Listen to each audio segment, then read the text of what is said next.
Well, good day, everyone, and welcome back to the podcast. Today, we're going to have a bit of a chinwag with Rocco Landers. Now, Rocco is an impressive young racer here in the US and has really excelled in MotoAmerica, where he has won three MotoAmerica championships, both twice in a row with the MotoAmerica Junior Cup, which is now known as the Talent Cup, and also MotoAmerica Twins Champion. Over the last 2 years, he's been competing in the King of the Baggers series, and in his first 2 years has podiumed 9 times and won 3 races. So he is one of the first US racers to compete and podium across 4 different classes in MotoAmerica. There's no doubt he's a talented guy and a lot of fun to talk to.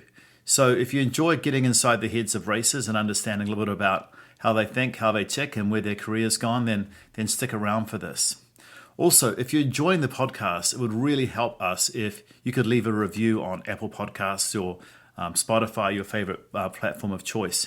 This is a brand new podcast in terms of those platforms. We've been on YouTube now for about a year, and folks seem to like the content. So if you like the content, take a minute, write a review. I'd really appreciate it. All right, let's go chat to Rocco.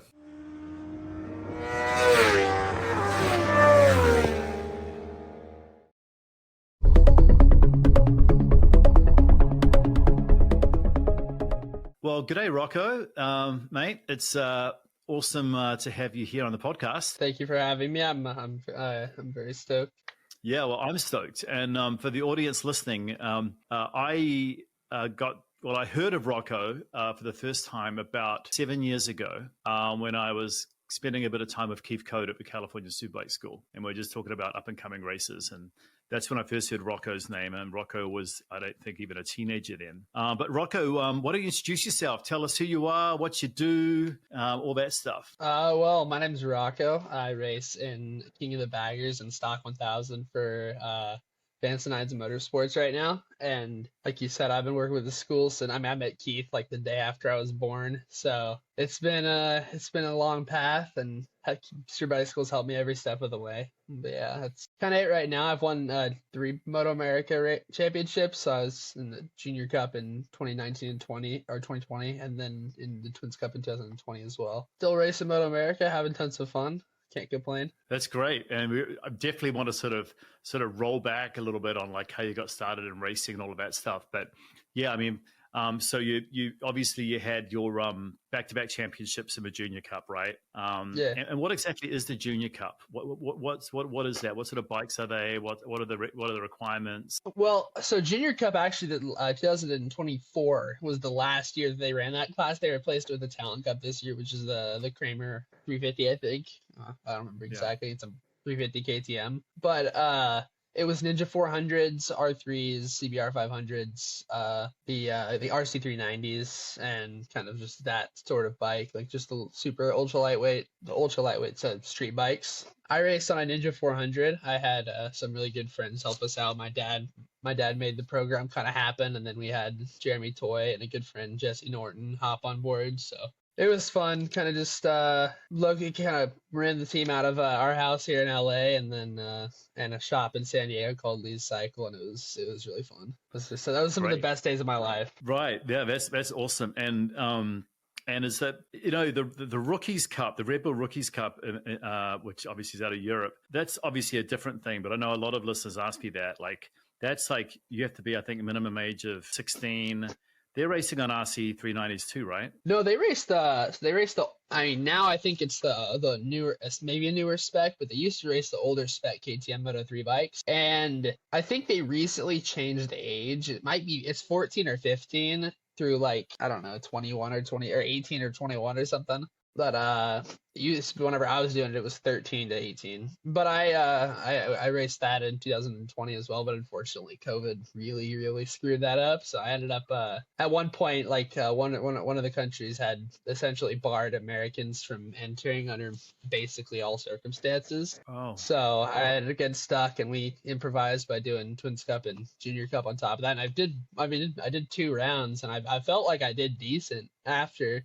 those first 2 rounds, but it was like, what are you really gonna do? Like, the last time I'd ridden a prototype bike was maybe 2 years before that, and I just had to adapt. And I actually felt good. Like at one point, I was within a tenth or two, or within a second of the top. It's not a tenth or two, my bad, but within a second of the first place in one of the sessions, and I was like stoked. And I wasn't there in the race, but like I'd felt that if we'd been able to keep going, I had a decent chance of actually finding some time, maybe not winning or getting in the top 3, but I felt that I could have kept progressing, and it was definitely a bummer. And also, I grew a lot, so I got selected when I was like 5'5", maybe 120 pounds, 110, I don't know, somewhere around there. Then once I went to race, I was around 5'9", about 135 pounds, 140 pounds. So I was definitely the biggest guy there, and that was tough. But I mean, it was a great experience, and I had tons of fun. Yeah, no, it's cool. I didn't know that, and I definitely want to talk a lot about growth as we go on, because obviously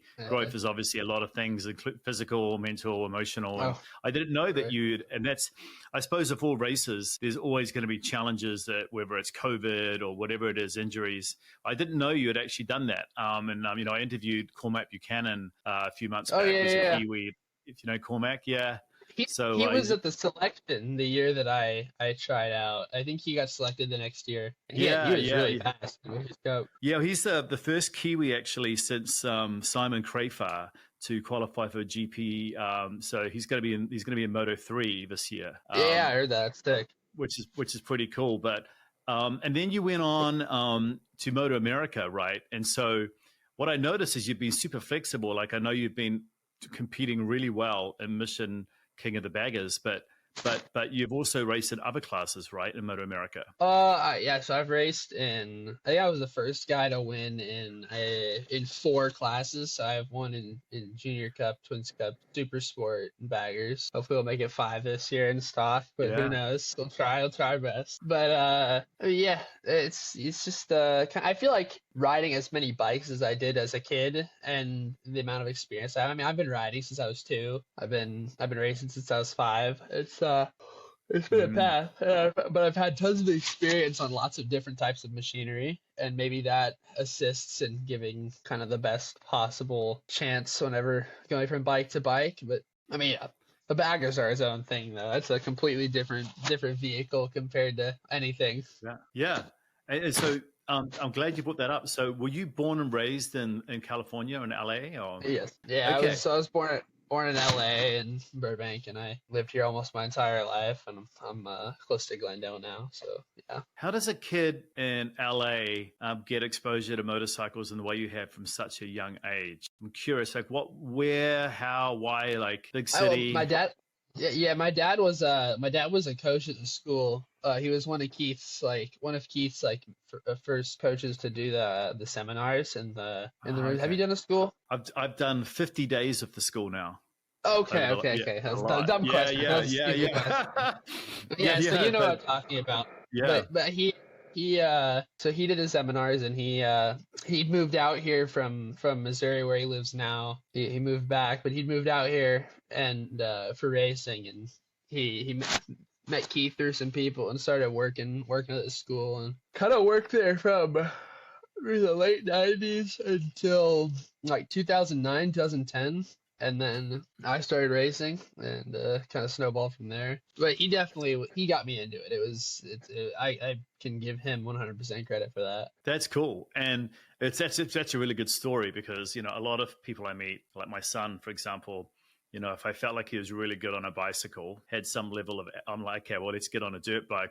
But for you, it was kind of almost like from the day you were born, it was, you were destined to at least ride. But I suppose there's a difference between riding and enjoying motorcycles and then wanting to go racing. So yeah.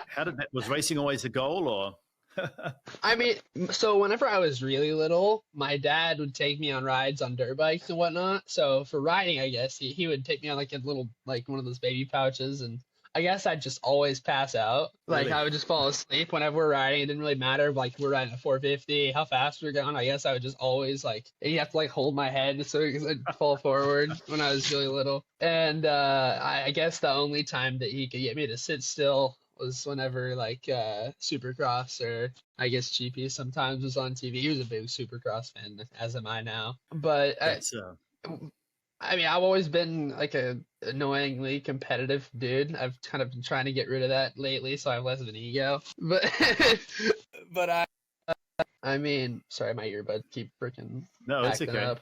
You've got more hair than me, so Yeah, I don't have that problem yeah, with earbuds. So freaking. hair doesn't knock them out. Yeah. Yeah, they keep um, like just like slowly doing their little thing. No, yeah, but again, I'm getting kind of so jealous there, Rocco. You got a good head of hair, man. Hey, so you talk dude, about egos. So it's interesting you mentioned egos. So yeah. I chatted with Matt Oxley, if you know Matt. Matt's I haven't met him. I mean, I've seen all of his work. He's yeah. great. We did a podcast of Matt, and he basically said, like, racers are basically cold-hearted Yeah. killers, which is almost exact words. That's what they are. You have egos. That's kind of that's why I'm not a racer, but I think I'm a pretty good track day. I'm an A group fast track day rider, right? But I'm not a Well, killer. I don't yeah. have that instinct. Like, tell me, why do you feel like the ego is bad Well, I as mean, a it's not racer? that the ego is. I'm talking like if I'm in any state, if I play a game of Uno and I start Okay. losing my mind because my hyper competitiveness, I gotta Okay. learn to turn it on and turn it off. I mean, Right. like on Right. track, like realistically, it's nothing personal. Like there's very rare cases where it's personal, where I'm like, okay, I want to beat that guy. But like normally, like I can turn it on. Like when I get on track, it's more. I don't really. It's I'm just doing everything I can to get to the front. That's the ego. Like I'm like I can turn it off when I get off track because I feel that it's unnecessary to be one of those guys where you're just always kind of just being like cocky or mean. And like I definitely used to be like that, honestly. Like I used to, and it doesn't win you any fans, it doesn't win you any sponsors, and it's not a nice thing to. It's just not cool. Like you could get like, who wants to be that kind of guy that no one likes? And Sure. I mean, Sure. I kind of learned to just be a little bit more centered and down to earth. Tried to be. I mean, I'm not saying that I am yet. Definitely have my moments, but it's a big deal. Yeah. Just to learn to be able to turn on and off. Like you can still be highly competitive and have a massive ego. Interesting. Yeah, that's I know that as a racer and as a pro, it's kind of I would say it's easy to kind of maybe even just take that for granted. But for a mere mortal like me, trying to understand like kind of what defines a old fat 53-year-old guy like me who's pretty fast in A group from a young professional racer like you is kind of exactly what you said. It's I only really want to compete with myself. So if someone passes me on the track at a track day, I'm like, oh, I'm going to go. I don't want to, because for me it's just about what I'm working on, my plan. I'm working on hitting that apex better or getting out of that corner faster, which I definitely want to talk to you about as we get into this. I want to get your views on a lot of things about writing, but okay, so that's helpful. But was there a moment when you realized, hey, shit, maybe I can make a career out of this? I mean, like I've been like I knew about MotoGP and kind of how it works since I was really little. So my goal was always like it's tough to say like, oh, my goal was to be this, my goal was to be that, my goal was to make a living racing. And like right now, I'm in the point where I'm able to do that, which is like the freaking luckiest thing ever. And I'd say it'd be nice to go to World Superbikers GP, but I mean, at this point, it's like their opportunities are so few and far between, and it would take so much money to like we didn't have the money to get into the series that would have directly taken us there. So it's kind of taking the back route right now, and I'm really enjoying it. I mean, who else gets to race baggers? Like I mean, there's what like 12 other people on Earth, and I mean, they're some of the most fun bikes that I've ever ridden. It's quite the experience. Yeah, let's talk about that. So, I've been thinking a lot about the Bagger series, and when I first heard about it, I was like, "Oh, great! We're gonna have Harleys like spilling oil all over the track and fucking it up." That's how it was in the beginning. Right. And it's funny because this is going to sound like a weird sort of parallel, but my first time on the racetrack was in the 80s on two strokes on Vespas and Lambrettas, which are scooters, and we used to race Vespas. Okay. And there's actually a whole I guess class about it. MRA, the series out in Colorado has a Vespa race. That's kind of funny. Just a side note. Continue. No, but and when I think about Harleys, I felt it's kind of like similar parallels. Like what? I actually rode a Harley. I've ridden a Harley twice from Seattle to New York and back. And I did it when I first moved here because I wanted the whole American experience. I got to ride across America on a Harley. Yeah. And but I didn't have the leather chaps or the leather vest or any of that, stuff, the tassels and shit. But now tell me about That's kind of and the half helmet. But tell me about the class. How many? Is this your second year in the baggers? Yeah. So 2025 will be my second year. It's funny, I've never actually ridden a Harley off of the track, so I don't really know exactly how they are. But like the race bike it's a race bike. It feels, you can brake deep, you can accelerate hard, even harder than most bikes because it slides so well. I mean, the closest thing I could compare it to would be a cross between a supermoto and a flat track bike, because the amount that you can steer it with the rear end is crazy. Like it's super, super long, and it has like 190 something pounds of torque or somewhere around there. I could be lowballing or highballing. I don't really know. That's kind of what I've like heard through the grapevine in general. It's just a crap ton of torque and a ton of horsepower, and it's long and heavy, so it's just spins. Like you can, when you open the throttle, you can just like have it kicks out to a certain angle, and you can just give it full throttle, and it'll just carry that slide for as long as you're leaned over. And sometimes even when you're not, like at Homestead, we were testing a couple weeks ago, and it like you there's this like kind of like right into a little dip, and then you go left up kind of, but you're like not really leaned over, like you have maybe that much lean angle, and it slides all the way until you're like halfway down the next straight, and the wear mark is in the middle of the tire. So it's crazy. Like you don't see like on super bikes, you'll see the wear mark kind of more towards the top than you would see on like a 600, and a 600 more so than like a twin, and a twin more so than a 400. But you never see it in the middle like you do on a bagger. So you can imagine. That opens up a whole new sort of physics discussion, right? Around at the end of the day, you're on top of a gyroscope, which, so long as it's staying in motion, it's going to want to stay upright. But you're on a different type of gyroscope with the Harley, right? The torque, the length, the rake is longer. Everything is different. Yeah. Who would so when you talk to the guys that first pioneered it, because I know that, correct me if I'm wrong, you actually had 2 victories in your first year, right, on the baggers? Yeah, we won a race at Coda and Jersey, and race 1 at both of them. Dude, that's amazing. I'll be at Coda for MotoGP this year. But yeah, I will. I'm trying to make it out there myself. Oh, you are? Yeah. But maybe we should hang out. But the guys that pioneered it, like did it for the first time. Who were they? Like, what stories did they have to tell about like the first time they did it? Well, the first year was 2020, and they did a one-off at Laguna, and Tyler O'Hara raced the SNS bike they basically just, I think they just took an Indian and just bolted a bunch of random stuff on it all around, and it. Like they made some parts, but like realistically, I mean, I think they were doing the same times as the 400s. And then like the next closest guy was Gillum, and he still had like the platforms, and he was on a street glide, and that was actually Vance and Hines' bike. So he had the Harley street glide, but it was still so new. Like it was such a cluster. Like so many bikes blew up. Like people kept running off. It looked like everyone was puffing smoke. I mean, at one point Frankie looped, and that was crazy. He was trying to practice start and fully looped himself and had a bagger land on him, which dude's just a tank. I don't know how he survived that, and he still got a podium, which was so sick. Yeah, I mean, it's really interesting to hear the stories, because I think a lot of people will think, well, it's amazing marketing on Harley's part, but actually they do have a race pedigree, right? I mean, they were flat track races for years and years and years. And they had the old, whatever, I can't remember the designation they had, but it was the old super bikes with Miguel and whatnot back in the day. So Miguel Duhamel. So yeah, I mean, yeah. Then the next year, so factory Harley came in the next year, and it became kind of a war of manufacturers, which is like, I mean, at this point, it's the only class that still has that in MotoAmerica, except for hooligans at this point. But hooligans and baggers are one and the same, in my opinion, kind of like as a concept. I mean, it's again, it's the final class where you can you have a properly good chance of being able to make a living.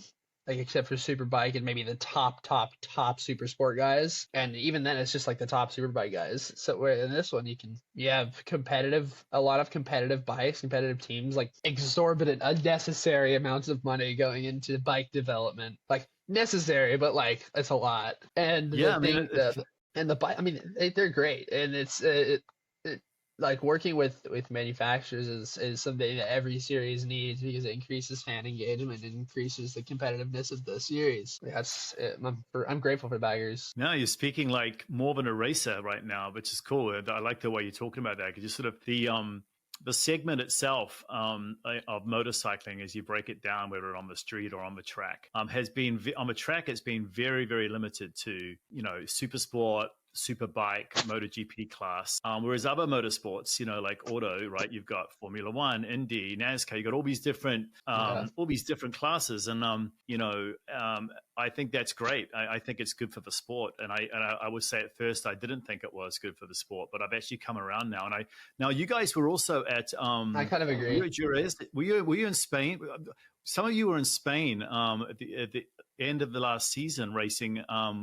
In front of the MotoGP crowd, I heard. Was that right? So I about a week before, I was doing a training day and dislocated my shoulder. I was getting ready for the race, and I'd been like preparing, I'd got everything in a row. Like I'd put like a halt on the jiu-jitsu training that I was doing, so I didn't get hurt doing that.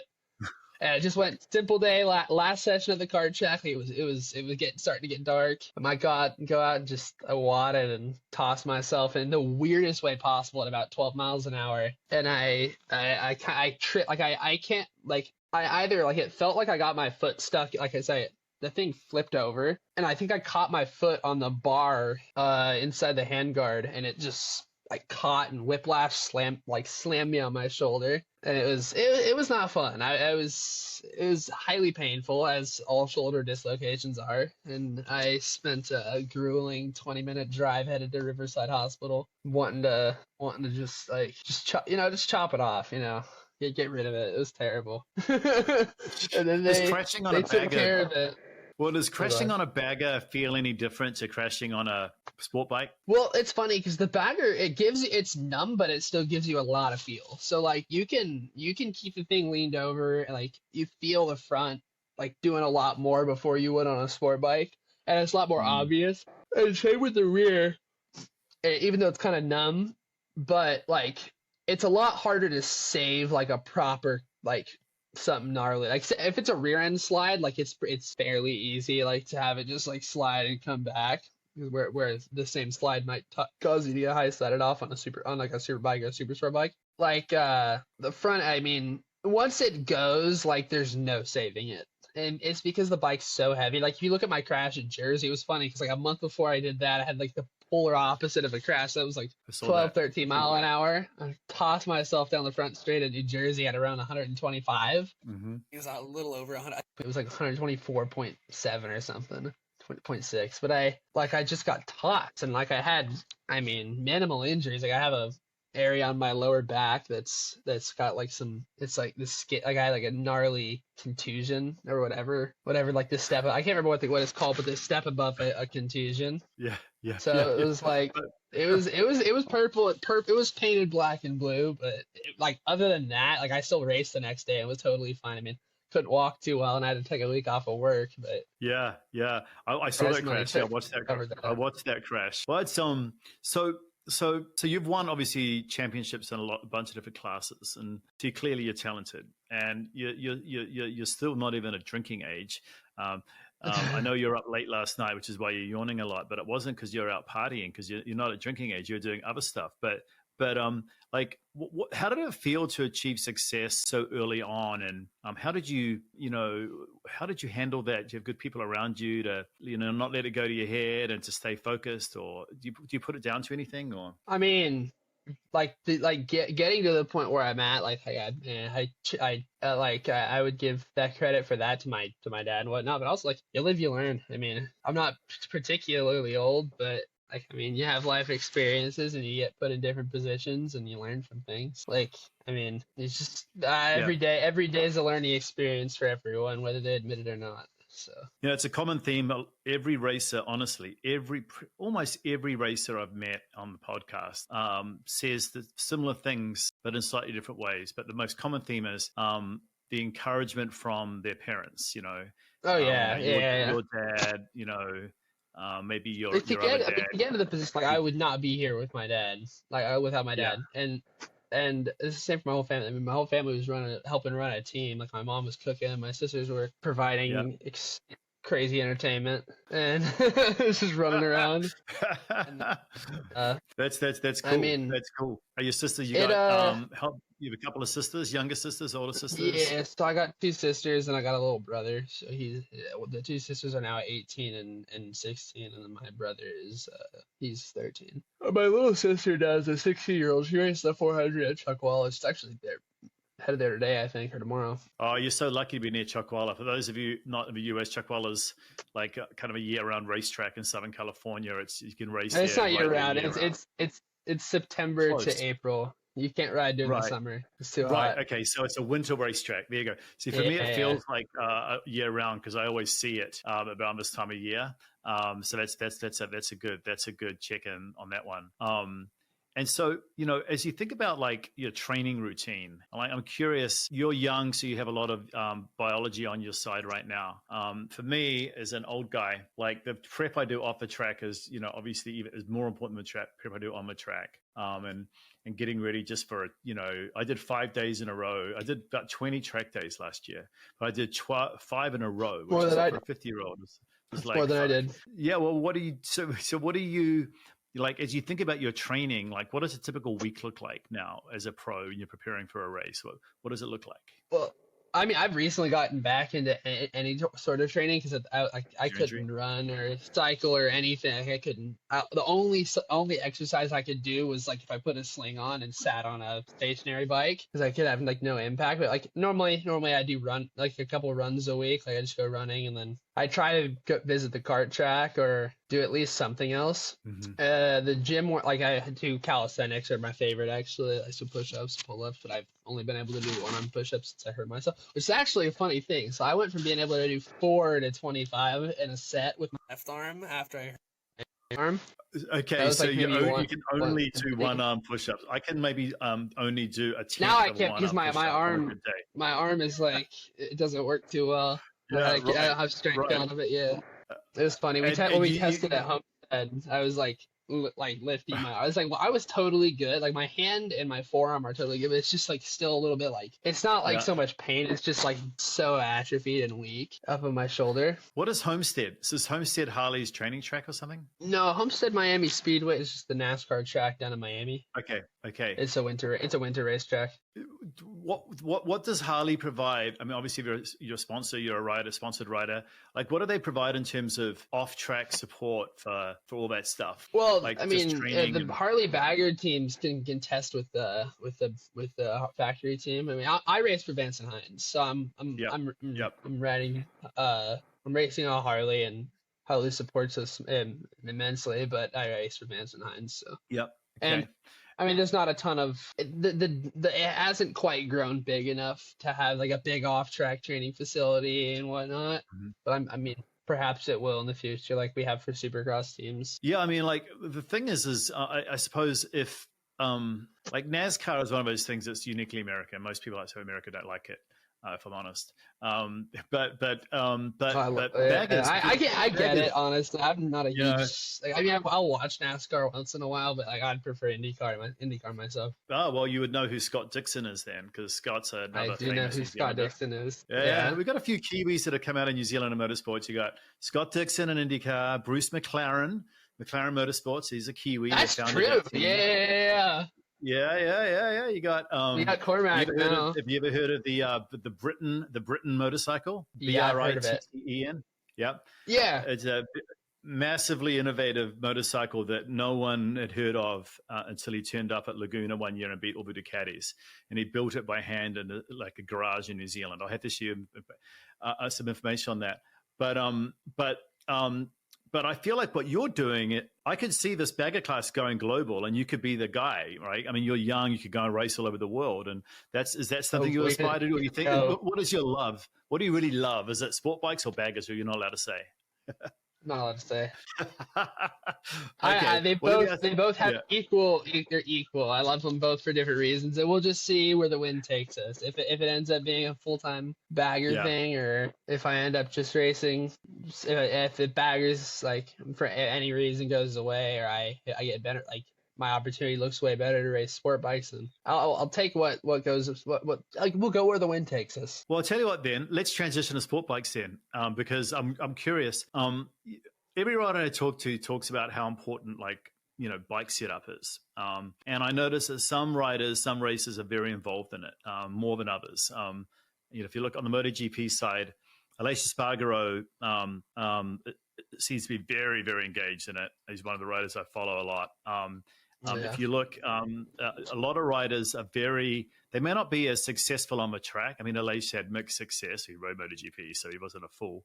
But like one of the best, apparently, in terms of helping the engineers progress the bike. How involved are you, like on the sport bike side, in providing feedback around the suspension setup, the overall setup you have? Like, do you have like preferences on how your bike's characteristics are set up? Yeah, I mean, I don't.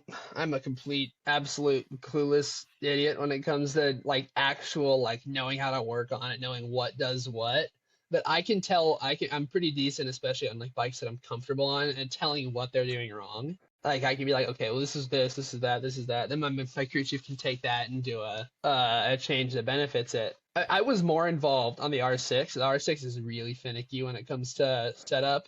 And like my dad and I would be on a computer because he was one of the team. We'd just be like on everything, and he'd be reading it. I'd be telling him exactly everything about it because the R6 is like a knife's edge. It's a sick bike, and it like when you have it working, like it's maybe the best chassis ever created in production. But like chassis, like the thing is the way it works, but it's so hard to set the thing up. Like it is impossible, and it annoying as hell. I'm sorry. No.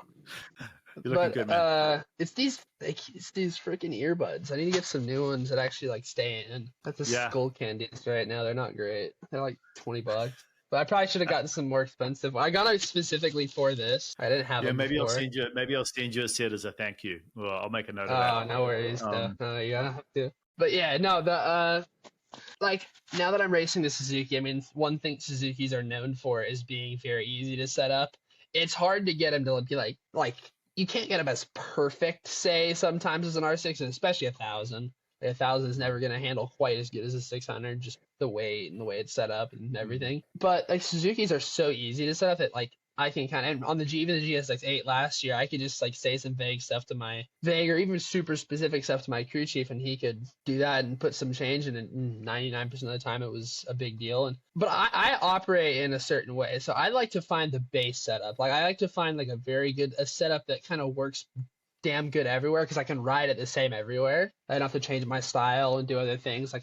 Laguna, that doesn't work because Laguna is super different, but Laguna is a special case. But to find the base setup on the bagger, we ran the same setup basically, except for plus or minus some clickers and maybe a little bit of spring rate at Laguna or at New Jersey and Coda, and you could not find two more diametrically opposed tracks. But like, I mean, the spring rate and maybe a few things were slightly different, but more overall, it was very similar. And that's how I like to operate. Like I like to have like on the 400 we found a base setup and almost never deviated from it. On the 650, I mean we only rode it a few times, so I can't really say that. The R6, that was exactly the key to our success in 2022 is we finally found it and I figured out how to ride the thing. And I mean last year on both bikes, like it was kind of a struggle on the twin because we didn't have any testing. We never once tested the thing outside of a race. So I was always kind of on the back foot when it comes to track time. But on the bagger, I mean that's just what we did, and it showed. It was a big deal. Yeah, I mean the reason I asked the question is I even for an old guy, I spent a decent amount of time on Reddit and other things, and watching communities of track day people or bike enthusiasts, some old people like me, some brand new to it, and so many people in these forums, I kind of have to bite my tongue. They're like, hey, here's the pictures of me, like, how does my body position look, or what should I change, and like, oh, I've got this bike and I put all these things on it and I'm not going faster. And part of me just wants to say, like, focus on the fundamentals, stop worrying about all the shit you're putting on it. Don't try, if you're like trying to get a picture of your knee dragging on my R1N that I just bought as my first bike. Right. Or you get these pictures of these guys, like they're like, the bike is like this and they're leaning off the bike so they can drag their knee. And like, I'm like, well, maybe you should get lean. It's there to judge lean angle, not body angle, right? It's like your body's off, but your bike is not leaning. Like, those people, okay. No. I don't really care. Like they do their thing. If they're cool, like honestly, I'll hype them up. Like if someone's cool, like, oh hey, look, I dragged my, yeah, dude, you killed it, nice job. But you'll get some that it's like they take it so seriously and their ego is so big because they've ridden like on the street for 2 years as well. Mhm. So they're a veteran, but like they'll come to the kart track and then they're like, oh no, yeah, like like I've won so many streets, like I kind of know what I'm doing. And then a kid passes them, like a little kid passes them on track, and they lose their mind, and I mean, they're yeah, like just yeah. excuse after excuse after excuse, and I'm like, dude, you were on like a 450, this dude's on a 150, or you were on a 150, this kid's on a 65, and it's like, yeah, pass me outside because of your weight. Okay. That's fun. Like so, like I rode on the street for 30 years. I rode all over the world, four I have continents. never ridden Like, on the street. well, that's what I want to get to in a minute. But the reason I'm bringing it up is that I turned up to my first track day at the age of 45 after 30 years on the street. And I think if I had turned up as a 19-year-old, I would have been the person you just said. But I turned up wanting to learn, right? And started on a leader bike and then went down to a 400, and now I'm on a 660 RS 660. And I'm doing. And dude, like a racer told me the other day, last year at the track, is like, dude, take that lap timer off your bike. It's not going to help you. You're not racing. Just forget about that. And my local track is the Ridge, right? And I'm doing the nice. best time I've done. The best time I've done is just under 2 minutes, which I know is slow for you, but fast for me. On 400? But 660. 660. That's still not bad. I mean, I think, dude, it's been a minute since I've been at the Ridge. Like, I haven't ridden the Ridge for anything since 2023, and even then, I don't really remember the lap times. That was on the Twin. But I mean, yeah, I can't remember. Like 400 would have been like 50 something, or maybe I don't remember, something like that. Yeah, no, it's not bad at all. No. And the Ridge is a difficult track. Like, it's got so much twisties, and it's probably the most technically difficult track in the country. But yeah, it's definitely a great track to learn. I've done a bunch of other tracks, but getting back to you. So yeah, you preempted me. Do you ride on the street? And you just said you don't, and you've never ridden on the street, huh? No, I don't have a street bike. So, I mean, maybe I would. Maybe I'd try to pop some wheelies in front of some girls on the street, but it's probably a good thing that I don't have one, to be honest with you. Is there a reason why you don't? Was it your parents discouraged you from it, or? Never got around to it. I mean, I had the opportunity a couple times where if I'd could maybe get one if I won a certain thing, and every single time I was second and I didn't get it. But yeah, it's. I'm curious because a lot. I'll probably have one eventually. They're fun. You think? Okay. So you don't have. I was curious because a lot of pro sports don't allow their riders or drivers to do certain things, and I was always surprised. I don't know Josh Heron. I think he's fucking awesome. I watch him race, and I'd love to meet him. But if you want to introduce me, let me know. I'd love to get him on the podcast. But I noticed that on Instagram, he's doing crazy shit on the street on his Ducatis. And I'm like, whoa, are you taking risks, or is it more for marketing for Ducatis? I know he's sponsored, but. Probably a bit of both, but I mean, Josh will be the first to tell you he's kind of a hooligan, and he's really good at it. He'll do some stuff on that stock V4 that I could not imagine doing, just this big 12 o'clock wheelies. Then he skids the thing, and I'm like, I'm good for you, dude. Power to you. It's sick, and I love that his team lets him do that. He's hilarious watching him on Instagram. He does some cool shit. Oh yeah. But okay, so you don't ride on the street, but you might ride on the street. So. I think about racing in the US. I'm from New Zealand, a little country, bottom of the South Pacific. Yeah. I look at Europe. I've always wanted to visit, by the way. I have always wanted to visit New Zealand, by the way. Well, if you ever want to go, let me know. I'll hook you up. And I know you like Supercross, and so maybe I should introduce you to Cormac if you don't know him, because he is massive Supercross guy, and he's from the South Island, New Zealand, and he did a lot of Supercross and flat track racing growing up. So I'm sure you have that new Supercross kid, what's his name? Something Davies. Yeah. I'll pop it up on the street, but yeah, we do. We actually have a pretty good history in Supercross. Let's talk about talent. I'm following all these different talent. There's the European junior MotoGP. There's the on the women's side. There's the FIM women's Superbike Champion, which I think is great, by the way, to see. I had Mallory on a couple of weeks ago, and the talent development in Europe, though, there are a few kids we're going to be doing interviews soon with Kenze, he's a young. Yeah. Yeah, you're with him at when I met you at Keith's party. Yeah, he looks like he's gonna he's turning a few heads in Europe, but I know it's really hard as a racer. Like even at the Moto3 level, it's expensive. Like I'm learning this. Like don't think because you're sponsored at the Moto3 level, even like it's hard. Well, Moto3 is in like for proper Moto3 is more expensive than Moto2. Like you have to build stuff that you have to build Moto3 bikes so much, and they have a lot less restrictions. Like Moto2 is a sealed motor that you get from Triumph. Right. Is it? But is it really just money? Right. No, the Moto2 is a much more controlled spec. Money and development. Is it really just money? Is it talent? Is it like what is it really that's holding us back from getting more talent? In the U.S., I would say a lack of development. I mean, like a lack of development, a lack of opportunities. Because, like, I mean, in certain areas in Europe, like, I mean, not even all areas of Spain, but certain areas of Spain, certain areas of Italy, it's almost like baseball. Like you go after school and just go ride at the local track for 2 hours while your dad sits there, and then you go home, and then or you go like with a coach for 2 hours. It's just the same as baseball. I mean, at KSB, like it's now called Aspar Circuit, but like I used to go there and train, and a dozen guys from Moto2 and Moto3 would train there with me, or modern guys, and like guys who I raced with, like Alonso. He and I were in 85s together, and he and I would go to. Like I would always see him at KSB when I would go there, and he's there all the time, training all the time. And now it's Aspar Circuit, and he rides that like R6 there. But it's a lack of opportunity, a lack of development. What like Matt Dill has like with Ovala USA, like he's done wonders, like fixing Apex and making it a lot more accessible. And you see a lot more young guys coming out, and just be like, hey, like what is this? Like how do I get into it? And that's cool. Yeah, that is cool. Yeah, and so it is definitely a topic because we had. We had such great riders. I think the last, obviously, Ben Spies is probably the last one that really broke through that level.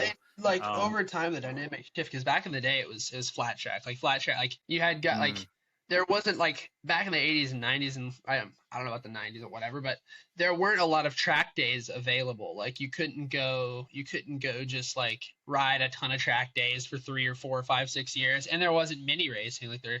Maybe it was early Supermoto. That's for adults on 450s. Yeah. Or whatever. Or the 252 strokes at that point, I guess. There's like basic Supermoto. But there's no like development for kids. So like you have a guy who grows up racing flat track since he was 12 years old or 5 years old on his dad's backyard, and they get so much more like hours on like a motorcycle, and they build up, and then they go race GP because they've only been road racing for 2 years, 3 years maybe. They're going to destroy somebody who's been road racing for 5 or 6 years because they have so much more track time, and they've been racing flat tracking in the U.S. against the best in the world. I'm talking like the early guys, but then you start to see like the rise of like younger guys starting to do pocket bikes, and Rossi was a big one in that. In the 90s in Italy was kind of where that got its big start, like big kickoff. So you have the like national pocket bike series. So you have riders on road racing. Starting early on road race, starting early on flat track is better than starting late in road racing. Starting early in road race infinitely better in my opinion than starting early in flat track, because there's skills that you build over time in road racing that you just would not get out in flat track because they're completely different disciplines. Like in flat track, you you don't use the front brake nearly as much as road race. You don't mess with the suspension, and everything is kind of used in different ways. It's and when you say pocket bike, sport. you mentioned pocket bike. You talking about the Ovali? No, smaller. Smaller. Okay. Like way smaller. Like no gears, about half the size of an Ovale. 40cc. Okay, I'm not familiar with that because I've heard that a lot of. I'll have to try to find some photos. Yeah, I'd like to see them. I've heard a lot of grown-up racers actually practice on Ovales. Like, it's actually good for training. But maybe that's a myth. I don't know. Maybe that's like some kind of folklore or something. They're fun for me. I struggle because they're very rigid and stiff, and I'm a bit like if you're under like 5'8" or 5'9", like you're gonna be really good on a like Ovale's gonna be really good. It gets harder. You end up getting cramped when you get a bit bigger. But like you see a ton of big guys making it work. It's just all up to your riding style. Like I love Ovales and I think they're sick. Misty Hurst, who's one of the Cali school teachers, who I'm sure you know, one of my favorite people. Her son's doing that. She's training her son. His son's doing pretty well actually in Canada. Right. Try to get him down and do some racing. I think he's like 13 or something. So the talent is just, the development is just not here. Europe's got just much more of a pastime attitude towards the sport. So get all of that, Italian dad's hanging back, drinking his cappuccino, watching his son on the track. Yeah. Well, the tracks, like, they have big facilities, like they have pools, like big swimming pools for the other kids, like for the other siblings to go play and chill and enjoy themselves, and so that they're not bored. And it's like, I mean, if you go to Mark Marquez, like, or if you go to Catalunya, like Mark Marquez, he's the same as Mahomes would be in Kansas City. Like he's a superstar. Like, people wear Messi jerseys, or they used to when I was there with FC Barcelona. People wear Messi jerseys and they wear Mark Marquez t-shirts. That's it. Those are the only two sportsmen they support. Like, I mean, even like you see like older, less like you see Crivier t-shirts all the time, and you'd see Lorenzo t-shirts all the time. Like, it's such a big part of the culture. In Italy, not quite as much as Spain from what I observed, but like the daily news shows the results from qualifying or the races in GP, and they show like quick highlights, like just like our version of, like, I guess like Fox News or CNN or MSNBC and whatnot. Like, they show like racing highlights on TV, like whatever the daily news station. Like, not always, but like, it's bonkers. I mean, it's just part of their culture, and it's like where it's just not here. Yeah, it's interesting because this might sound like an odd parallel, but New Zealand, depending on the year, are usually number one in the world in rugby, up and down. Rugby is the world's I've seen their rugby, but yeah. Yeah, right. Haka. But like, yeah, right. But in America, there's such amazing, talented sports people, but you never see any fucking rugby anywhere. Like, there is a professional league. Really? Yeah, right. So it's kind of similar with racing, and I want to make sure I'm respectful of your time though as well here. So this has been a good sort of free-flowing discussion, and it's interesting, the next question, because you're still super young, and it's going to be a weird one, but like, would you have advice for young riders that dream of getting into the sport in the US, given the challenges we have? Obviously, there's a lot of variables, but like, what would the core question for me here is, if you're young and you want to go to the track, should you just turn up and send it, or should you get coaching from day one? That's kind of what I want to understand a bit more. Well, you definitely need the basics. Like, if you're a little kid, like a properly little kid, like 5 or 6, like, there's only so much they're going to be able to absorb. It doesn't matter how aggressive you are with teaching, or how your coaching style is. Like, there's only so much a little kid's going to be able to absorb, and they're not going to be able, like, they're a kid. They're 5 years out the damn womb. Like, they don't have life experience. They haven't even really been to school at that point. So they don't have any experience learning new things. So like, you can teach basic things. Like my dad kind of let me just, like, he was like, okay, Rocco, I don't want you to build any bad habits. Like, you just need to, like, kind of in the beginning, just like use all the track, or try to relax your arms, like that, just basic, simple things. And that, like, even then at my age, like you have no idea what those concepts mean. Like you just don't know because you're a kid. Like, I would say to I wish I could tell myself this. Like, if you asked me a year ago, I wouldn't probably say anything, but like, just don't take things too seriously. I mean, we're having fun. We're racing bikes, and to like say to dads, like, just don't take things too seriously. Have fun. Do your thing. Just like it doesn't matter if you're not there now. Like, look where I was at the beginning of the year in baggers. Like, I was like 2.5 seconds off most of the time, and at the end I'd won a couple races. It just took like learning. Like, it's not about how hard you're riding or about how much you know. It's just about learning a few little basic things and maybe tweaking a few things that you maybe hadn't thought of before. And that can find, like, if you find so much time, because like a second on or 2 seconds on a 20 turn, like, I was 2 seconds off at Coda, and it's a 20 turn track.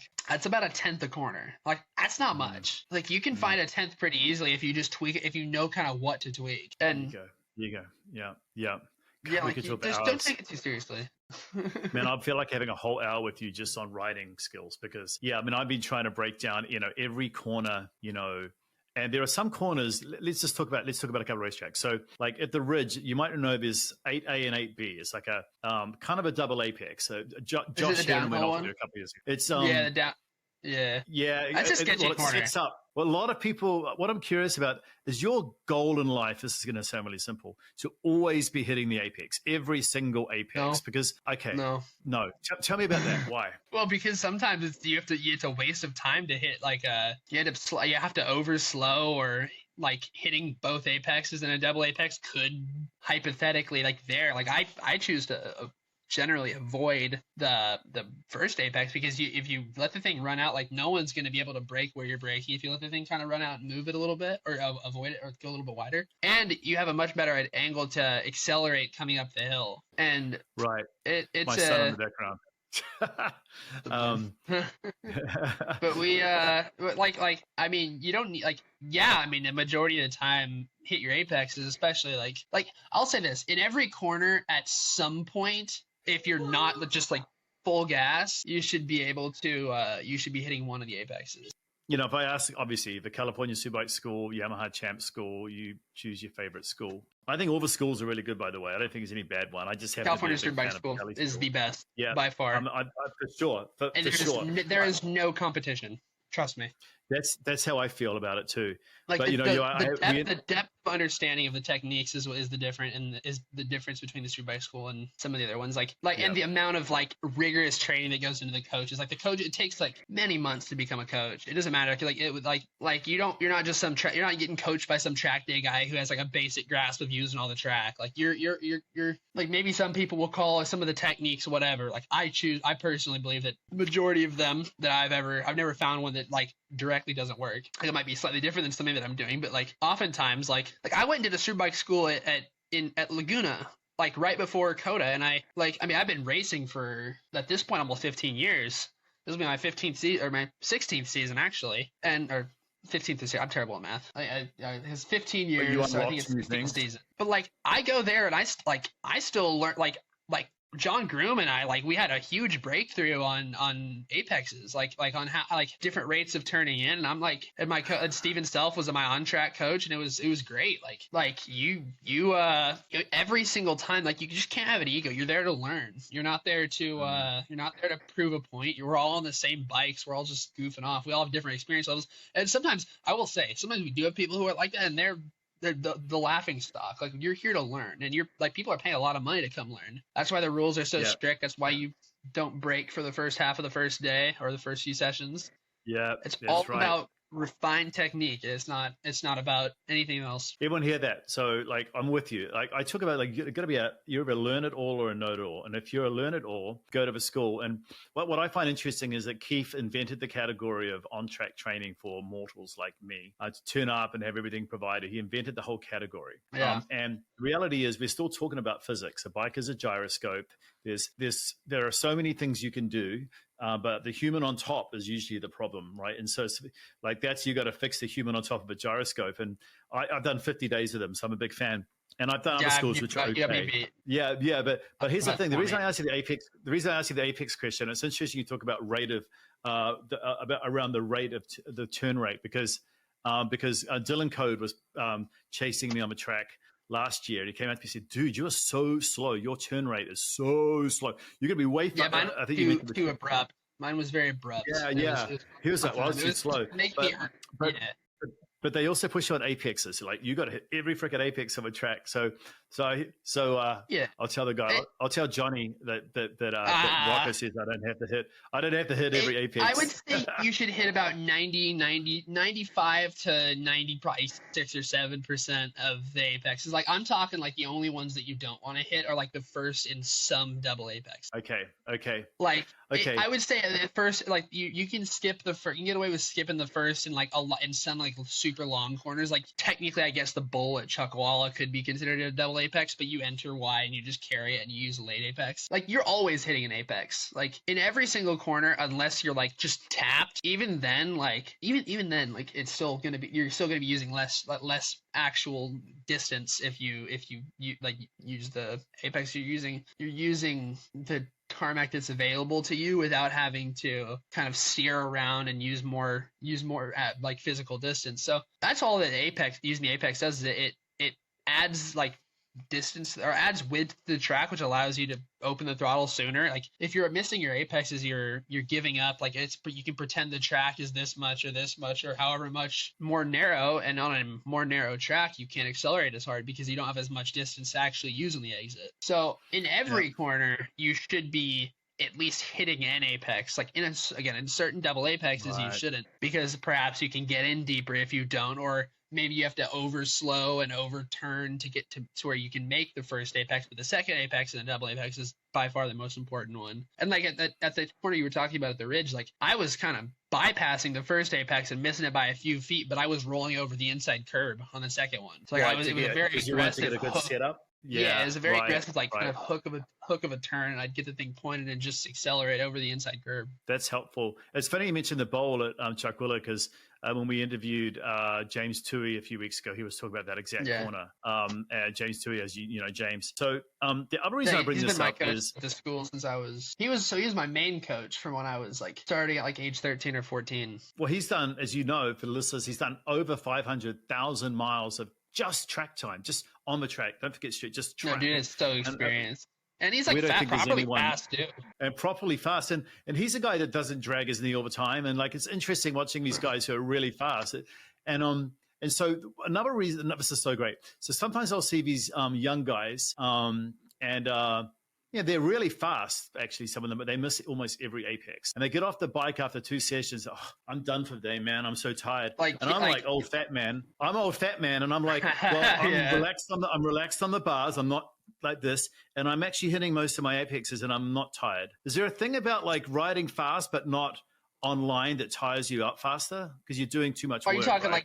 like customer or students at the school where they are like just naturally pretty good? Well, I would say a lot of those guys, like someone at a track day, like they're really fast, but they're letting the bike ride them. They're not really riding the bike. So you know what I mean? Like they're fast, but they miss their lines are shit, but they're still fast. Like it's well, I mean, it's probably a combination between them probably having done years of track days on like bikes where they're like, okay, my goal is to go fast, but they've had little or no formal training and they don't know what kind of where they're going, what they're doing. Obviously, coaching is not everything.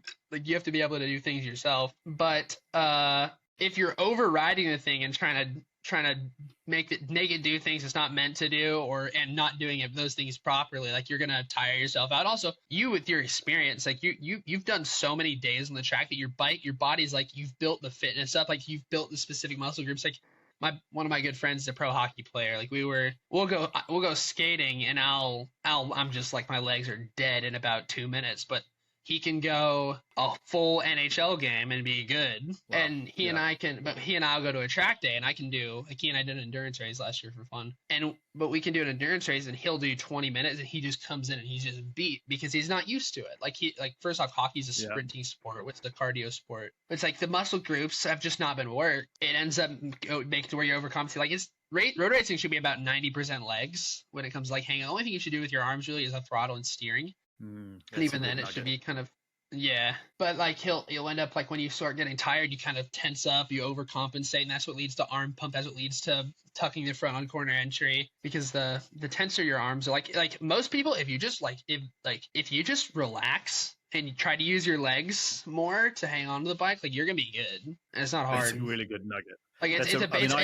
Like physically it's not hard, but it's like you have to kind of get your head around it. Because like the wheel is always doing this, and if you're super aggressive on the bars, it doesn't allow it to come back, so it ends up skitter around and tuck a little bit. And that's what leads to most front end tucks. Like obviously sometimes it's just like unavoidable, like you're leaned over too far and there's just no grip and you've destroyed your tire. But like the majority of them, I would say, can be attributed at least partially on that. Wow. Have you ever coached? Have I? Yeah, I do private coaching. I've never coached at the school. I haven't done the training to become a coach at the school yet. I want to. I really want to. Yeah, that's cool, man. Yeah. Yeah, because, like I've got nothing against the other schools, but like, the Yamaha Champ School, most of the coaches are racers or ex-racers, and that's cool. They have a different perspective. Yeah. I'm a fan of the Cali school. That's my main school, just to be clear.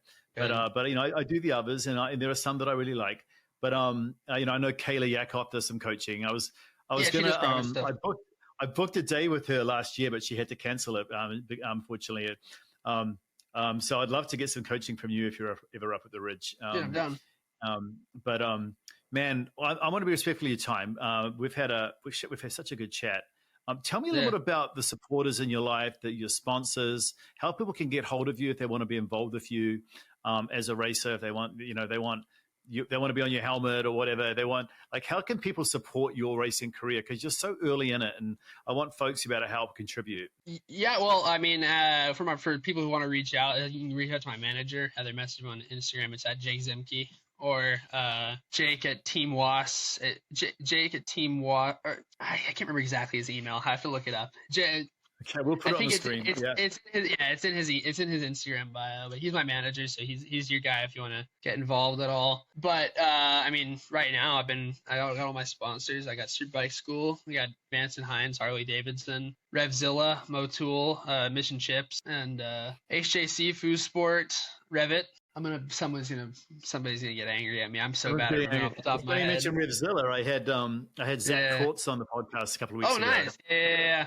I went to their little film studio when we went to Jersey for the race. Went to Philly and checked out their little area. That's cool. Zach's pretty fast on the track as well. Dude, that's the thing. Like journalists, like I got like a different respect for journalists than I have for most people because they're like, I mean, they've ridden a lot of bikes and a lot of tracks and a lot of different situations, and they have like experience. Like proper journalists are gonna destroy almost any track day guy or even club racer. Yeah, there's some really fast guys out there. Man, there's so many other things I want to ask you, but I'm going to ask you off camera.